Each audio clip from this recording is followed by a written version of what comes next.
तो ये तस्वीरें हम आपको दिखा रहे हैं। प्रधानमंत्री नरेंद्र मोदी बीजेपी मुख्यालय पहुंचने वाले हैं। एक बड़ी जीत के बाद, एक बड़ी जीत दिलाने के बाद प्रधानमंत्री नरेंद्र मोदी का संबोधन कुछ ही देर में दिल्ली सुनेगी, देश सुनेगा और इस संबोधन में बहुत सारी बातें छिपी हुई होंगी। प्रधानमंत्री नरेंद्र मोदी बीजेपी मुख्यालय पहुंच रहे हैं, उसकी तस्वीरें, सीधी तस्वीरें हम आपको भारत 24 पर दिखा रहे हैं और यह तस्वीर जीत की है। यह तस्वीर उस मेहनत के बाद की है जो आई। अक्सर यह देखा गया है कि बीजेपी राज्यों में जब भी जीत मिलती है तो उसके बाद जो प्रधानमंत्री होते हैं बीजेपी मुख्यालय आते हैं और वहां से वो जो है जनता को संबोधित करते हैं। श्री नरेंद्र मोदी जिंदाबाद।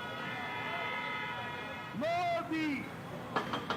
और देखिए तस्वीरें इस वक्त आपके सामने बीजेपी मुख्यालय पर किस तरीके से जीत का जश्न प्रधानमंत्री मोदी पर। आज ये वर्षा तो बनती ही है और ये खुशियों की वर्षा है क्योंकि आज जहां पर प्रधानमंत्री पार्टी कार्यकर्ताओं को संबोधित करेंगे तो ठीक उससे पहले बीजेपी की तरफ से दिल्ली में शानदार जीत दर्ज की गई है।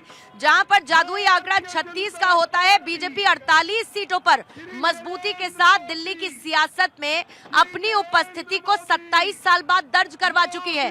प्रधानमंत्री मोदी इस वक्त पहुंच चुके हैं और ये देखिए वहां पर मौजूद कार्यकर्ताओं का अभिवादन स्वीकार करते हुए इस वक्त आगे बढ़ रहे हैं। आज अदिति, सबसे इम्पोर्टेंट क्या कहेंगे प्रधानमंत्री अपने कार्यकर्ताओं से? दूसरा, प्रधानमंत्री की बॉडी लैंग्वेज आज कितनी मजबूत नजर आएगी क्योंकि दिल्ली जीतना मतलब दिल को जीतना जैसा है। देश में 19 राज्यों में भारतीय जनता पार्टी और उनके सहयोगियों की सरकार होना, 2025 में 8 विधानसभा के चुनाव होना जिसमें से 6 चुनाव भारतीय जनता पार्टी का जीत लेना और इसके साथ साथ 2025 का साल मंगल का साल है।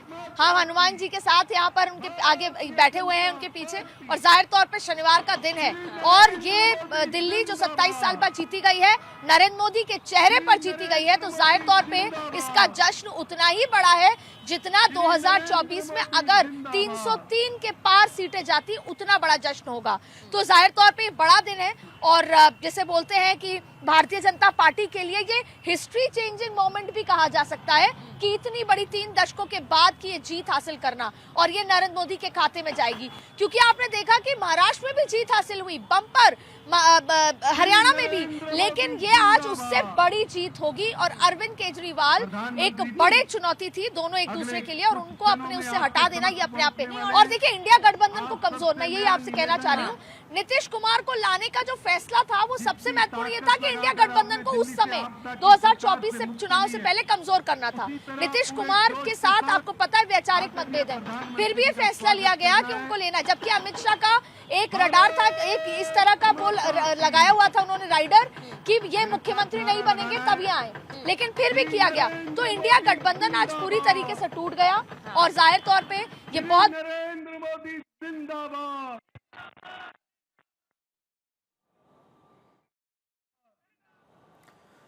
तो तस्वीरें हम आपको दिखा रहे हैं, नरेंद्र मोदी जिंदाबाद के नारे लगाए जा रहे हैं बीजेपी मुख्यालय और वहां पर जो ये मुख्यालय है ये खचाखच भरा हुआ है कार्यकर्ताओं से और समर्थकों से। प्रधानमंत्री नरेंद्र मोदी इस वक्त पहुंच चुके हैं, मोदी के जयकारे लगाए जा रहे हैं क्योंकि मोदी ने खुद इस चुनाव में कमान संभाल रखी थी, 4 रैलियां की और कई लोगों से मुलाकात भी की, यहां तक कि छात्रों से भी प्रधानमंत्री नरेंद्र मोदी जो है वो वहां पर जाकर मिले थे। जो एक कार्यक्रम होता है प्रधानमंत्री का जिसे वो हमेशा संबोधित करते हैं चुनाव से पहले, मेरा बूथ सबसे मजबूत, उसको भी संबोधित करते हुए प्रधानमंत्री नरेंद्र मोदी जो है वो दिखे थे और उसे अभी जो है प्रधानमंत्री खुद बीजेपी कार्यालय पहुंच चुके हैं और अब वो कुछ ही देर में संबोधित करेंगे। ये संबोधन जो है बेहद खास हो जाता है। कयास लगाए जा रहे हैं कि संबोधन से जो आने वाले दिनों में चुनाव की तैयारी, क्योंकि बीजेपी का जो संगठन है, बीजेपी को जो कार्य करने की शैली है वो इसलिए भी जानी जाती है कि एक चुनाव को खत्म होते ही वो दूसरे चुनाव में भिड़ जाते हैं। तो अब की बार कई संदेश देने वाले हैं प्रधानमंत्री नरेंद्र मोदी। आंगनवाड़ी महिलाएं हैं, उनको क्या है, बहुत कम है, 10,000 है, उनकी सैलरी 6 महीने से नहीं आई है। बहुत ऐसी बूढ़ी हैं, माताएं हैं मेरे घर की जिनके पास एक चूल्हा, एक CFL है और उनका बिल 12,000 आ गया। बताइए, कुछ ऐसे घर हैं जिसमें 3 लोग परिवार में रह रहे, 16,000 उनका पानी का बिल आ गया। कैसे आ गया? ये सब गड़बड़ी है, ये क्या है? हम लोगों ने जाके एक घर पे जाके उनकी दिक्कतें पूछी। कुछ ऐसी भी दिक्कतें हुई हैं, कुछ घर हैं जहाँ पे 5 लोग रह रहे हैं और वहाँ पे 31 वोट निकल के आए। ये सब क्या है? ये सब मिस मैनेजमेंट किया है अरविंद केजरीवाल ने। हमने एक पॉइंट टू पॉइंट करके माइक्रो मैनेजमेंट करके एकदम जो है ग्राउंड लेवल की, ग्रास रूट लेवल की दिक्कतें लेके आए। जनता हमारे साथ है, जनता त्रस्त हो गई थी 10 साल से केजरीवाल के झूठ। केजरीवाल को लगता है कि 10 साल जनता को झूठा बोलेंगे, झूठ फैलाएंगे, फिर उसके बाद जो है हम 10 साल बाद नए वादे लेके आएंगे, जनता फिर हमारे साथ हो जाएगी। ऐसे ही करके केजरीवाल के मन में चल रहा था। पर जनता अब जो एक ये दिल्ली के मारीच का चेहरा है, असल चेहरा वो निकल आया। और जनता ने बोला कि जो तुम वैगनआर से आके हमको वैगनआर दिखा के शीश महल में अपनी एंट्री किए हो गैराज में, वो अब दोबारा नहीं होने देंगे। और वैगनआर जो है, तुम वैगनआर से आए थे और उसी में जाओगे और शीश महल तुमको छुड़वाया जाएगा। नहीं, वो तो फिर सबके लिए एप्लीकेबल होता है। फिर कोई अपने साथ क्या ही लेकर जाएगा। जब तक उस कुर्सी पर है तब तक सब कुछ मिलता है, और जब कुर्सी से हटता है तो जो पहले होता है वैसे ही हो जाता है। तो वो तो खैर सबके साथ एप्लीकेबल है। लेकिन जरा एक बार तस्वीरें देखिए, प्रधानमंत्री मोदी एकदम रूफटॉप पर हैं। और अदिति, क्योंकि बीजेपी हेडक्वार्टर हम लोग जाते हैं तो ऐसे में ये वो व्यू है जहां से नीचे हर कोई खड़ा हुआ व्यक्ति नजर आता है।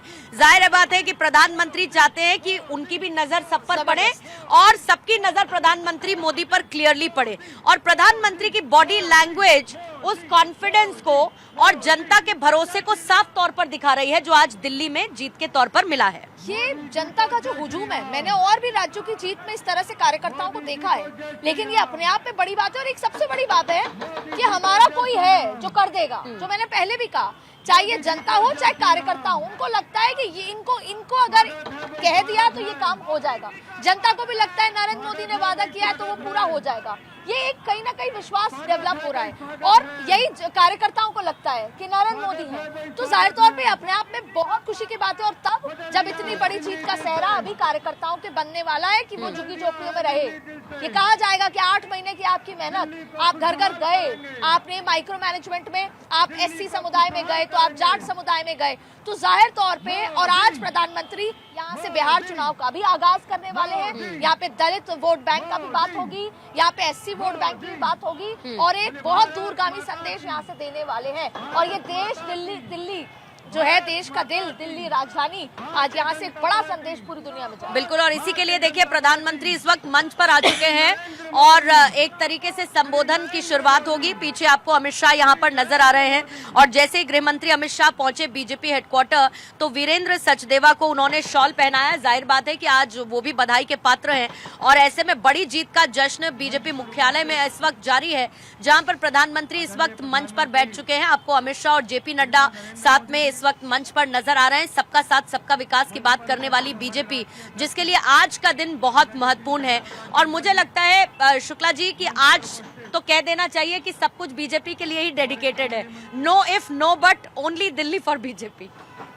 पूर्णिमा जी, इसको हम कमल कुंभ भी कह सकते हैं। बहुत खूबसूरत आपने कहा।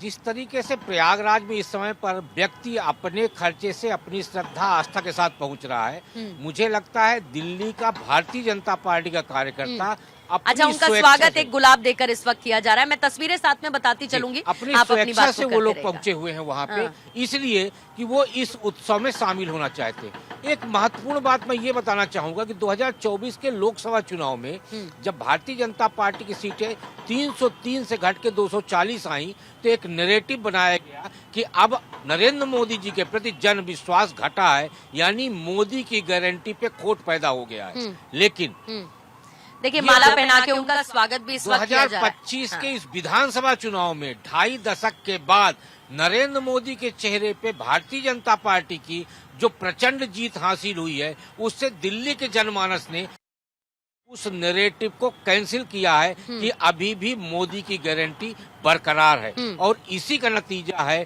कि 62 वाली पार्टी 22 पे आ गई और 8 वाली पार्टी 48 पे पहुंच गई। अब की बार विकास का साथ दिल्ली ने थामा, मोदी का हाथ। ये पीछे बैकग्राउंड पर एक लाइन लिखी हुई है और जाहिर बात है कि दिल्ली ने मोदी का हाथ थाम लिया है। तो ये अद्भुत तस्वीरें। और अदिति, जरा माला, उसका साइज आप देख लीजिए, जो इस वक्त प्रधानमंत्री नरेंद्र मोदी को पहनाने के लिए, और ये सारी की सारी पूरी दिल्ली की टीम है। दिल्ली की टीम जिसने पूरी मेहनत की है, वो प्रधानमंत्री का स्वागत कुछ इस तरीके से करना चाहती है। बिल्कुल, देखिए यहाँ पर SC मोर्चे की टीम आई है। हाँ। क्यों? वजह देखिए आप, 12 SC कैंडिडेट्स में से 4 जीते हैं। आप देखिए 22 ओबीसी कैंडिडेट्स में से 16 की जीत हुई है भारतीय जनता पार्टी की। ओबीसी मोर्चे की टीम यहाँ पर आई है। इसके अलावा आप देखिए 7 सीटें ऐसी जीती गई हैं 10% जहाँ पर ओबीसी ज्यादा है।